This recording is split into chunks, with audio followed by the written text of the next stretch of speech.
Hey, have a happy Sunday.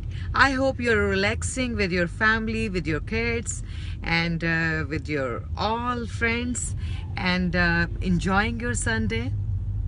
आज का specially आज का मेरा दिन, आज मैंने बालों में तेल लगाया है और मैं आज का दिन जो है वो मैं सोच रही हूँ कि मैंने अच्छी तरह तेल लगाया बालों में और मैं लाहौर अभी ब्लाइंड्स की शॉपिंग के लिए जा रही हूँ, इसलिए कि पूरा वीक मुझे टाइम नहीं मिला, लेकिन कुछ शॉप्स आज खुली हैं लाहौर में और कुछ शॉप्स बंद हैं। सो लाहौर का वेदर बहुत इंटरेस्टिंग है और मैं इस वक्त डिफेंस में हूँ और मौसम बहुत अच्छा है।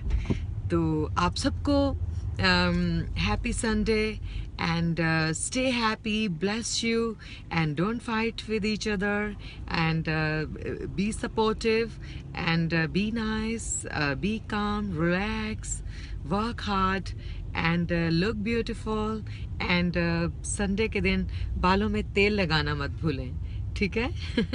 Bye.